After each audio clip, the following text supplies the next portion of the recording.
Katt Williams predicted it long ago. He said that the Diddy documentary will expose Sean Combs, but 7 names will stay hidden. In part 1 of this video, I showed who stayed protected inside Diddy's immediate circle. But this part 2 goes a step higher, where silence becomes more deliberate and power becomes harder to question.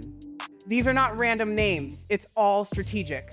So let's start with the first name that 50 Cent forgot. Ashton Kutcher's absence in the Netflix documentary feels almost impossible to explain. Ashton wasn't some distant Hollywood bystander. He was regularly seen in the same elite social circles as Diddy. He attended Diddy parties, and this wasn't once or twice, this was consistent proximity over several years. So the real question becomes how someone this close completely vanished from the documentary narrative. What's the worst part is that Ashton calls himself an anti-trafficking advocate. He has given speeches, testified publicly, and he also co-founded Thorn in 2012, a nonprofit focused on fighting child exploitation and trafficking. And yet, when asked about Diddy, he chose silence. Wow, okay, I've got a lot I can't tell. So, I can't tell that one. When someone builds an entire public image around protection, people naturally expect consistency. But Ashton hasn't been consistent. So why is Ashton not mentioned in the documentary? Because documentaries often avoid opening doors they cannot control. Including Ashton would have forced uncomfortable questions about who knew what and when. It would shift the conversation from individual wrongdoing to collective silence. So, Ashton Kutcher's absence is not just surprising, it actively supports the argument that the documentary 50 Cent made had clear boundaries. His name wasn't left out because he was irrelevant. It was left out because mentioning him would stretch the story beyond Diddy alone. And that is exactly where things start getting uncomfortable for powerful people. No one would have imagined Jay-Z to be missing from the documentary because he was Diddy's best friend. You want to know why there's no vindication for me? Because for 4 years, I've been screaming, not just Diddy, but Diddy and Jay-Z are monsters. And the victim-making machine kept going on. Jay-Z and Diddy moved in the same elite hip-hop and business circles for decades. They appeared together at industry parties, award shows, and high-profile social events regularly. Their proximity was visible, documented, and widely accepted within entertainment culture. So pretending Jay-Z existed outside Diddy's orbit simply doesn't align with reality. With all due respect to Jay-Z, there's an awful lot of pictures of you running around in your undies at parties with Diddy. From industry celebrations to private events, their paths crossed too often to be considered a coincidence. Jay-Z also attended several Diddy parties, and none of this was hidden or speculative at the time.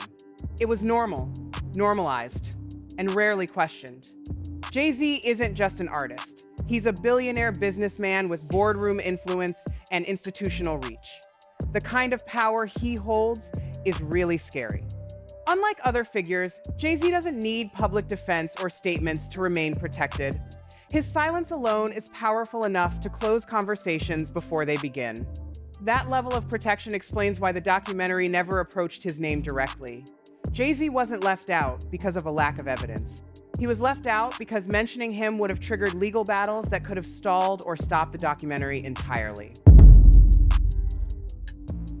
The next name missing from the documentary is Farnsworth Bentley, and his absence honestly makes no sense. Farnsworth wasn't a background figure, he was Diddy's personal valet and assistant, his constant companion during the height of bad boy fame. He appeared beside Diddy in interviews, award shows, red carpets, and party footage repeatedly. In many clips, Farnsworth is literally standing next to Diddy while cameras roll. That level of proximity makes his total exclusion extremely hard to justify. Freddie P. from the band also claimed that Farnsworth might have been Diddy's boyfriend at one time. I think Farnsworth was his little girlfriend at one time, because you have to see how they was conducting themselves. There are multiple interviews from the early 2000s where Farnsworth speaks about living inside Diddy's world daily. In one widely circulated interview, he described being present at nearly every major event Diddy attended. He talked openly about traveling constantly, attending parties, and managing appearances nonstop. At the time, it was framed as glamorous and aspirational. Watching those clips now, the environment feels far more uncomfortable in hindsight. It's still unclear what kind of relationship Farnsworth truly had with Diddy behind the scenes. Was he a willing assistant enjoying access, or someone who stayed because leaving simply wasn't an option then? Either way, his constant proximity means he likely knew far more than most people publicly realized. Some believe his name stayed out because he stepped away when things began feeling darker. Others think producers avoided him entirely after deciding protecting a settled family life mattered more. The next name missing from the documentary is Oprah Winfrey, and her absence feels intentional, not accidental. Oprah interviewed Diddy several times and openly praised him in the past.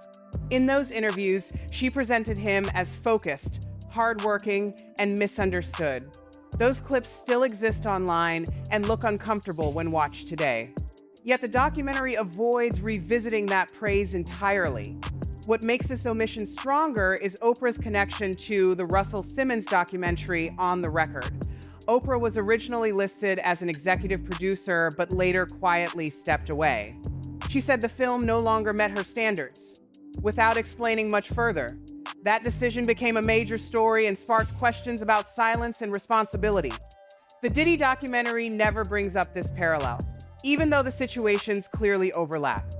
Oprah's influence goes far beyond interviews because she shapes public trust and credibility. Including her would raise questions about how powerful men were promoted and protected for years. That would shift the focus away from Diddy alone and toward the media systems around him. Those are questions much bigger than one documentary wants to handle. Leaving Oprah untouched preserves the idea that media figures remain neutral observers rather than participants.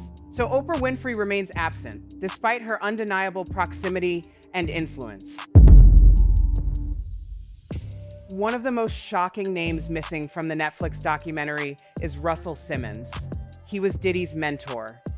He helped build the blueprint for power in hip-hop culture.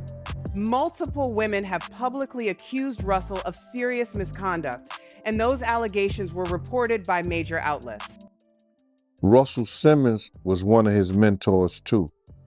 What is Russell Simmons going through? He's going through women saying that he was abusive, women saying that they raped him, women saying that he drugged them. An entire HBO documentary, On the Record, centered on those claims and the industry's silence. That context makes ignoring Russell in a Diddy-focused documentary feel very strange. He denied the allegations through social media while moving abroad, which quickly became part of the larger story.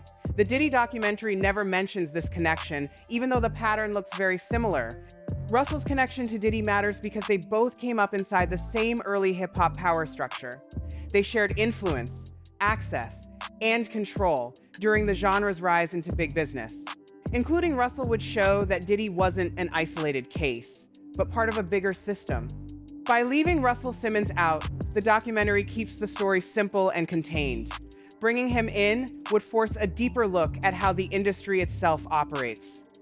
That kind of scrutiny affects too many powerful people at once. Rick Ross didn't stay quiet when controversy around Diddy first started circulating online. In interviews, he defended Diddy and told people to stop criticizing him so quickly. Those comments were recorded and shared widely once the situation grew more serious, ignoring that public defense leaves a clear gap in the documentary's timeline. There are also several clips showing Rick Ross appearing with Diddy at events while scrutiny was already increasing. He didn't step back or remain neutral when he had the chance. Instead, he stood beside Diddy publicly, which says a lot. Slippery soap. And Mama Combs. Mama Combs convertible, brand new. Yeah. That brand new. That thing is pristine. Mama Combs, how you like the slippery soap? The documentary talks about Diddy being isolated, but skips moments where Rick Ross openly supported him. Hey, that's my brother. You know, Diddy, my brother, man, and you know, he done put me in a lot of different powerful positions. Rick Ross also spoke about loyalty and brotherhood in interviews, comments that sound very different today. At the time, those words were seen as standing by a friend. After everything that came out later, they now feel like downplaying serious concerns. Including those clips would show how influence can soften accountability. It appears 50 Cent left Rick Ross out to maintain dramatic impact. Since the documentary frames Diddy as isolated, including someone who publicly supported him would disrupt that narrative. The final name missing from the documentary is Andre Harrell, and this omission quietly explains everything before it. Andre wasn't just adjacent to Diddy. He was his mentor, sponsor, and original gatekeeper. Old interviews show Andre describing how he discovered Diddy, trained him, and placed him in industry power early. Diddy is a creation, not a coincidence. Ignoring Andre removes the origin story entirely. He learned from Andre Harrell. He learned from Russell Simmons. He learned from Clyde Davis. In archived interviews, Andre spoke proudly about molding young executives and controlling environments around rising talent. Artists from that era often described pressure-heavy systems where loyalty mattered more than comfort. Thank Andre for being a big brother, for believing in me. Andre also sat at the center of Uptown Records, a pipeline that shaped multiple careers simultaneously. That ecosystem produced stars, money, and silence in equal measure. Diddy didn't invent access. He inherited it through Andre's structure. The documentary avoids that context by starting the story after the groundwork was already laid.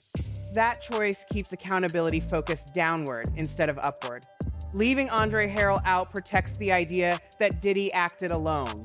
Adding Andre would have revealed how people create systems to train successors on how to get away with things. Do you think 50 made the right choice by leaving these names out? Comment below and please subscribe to the channel.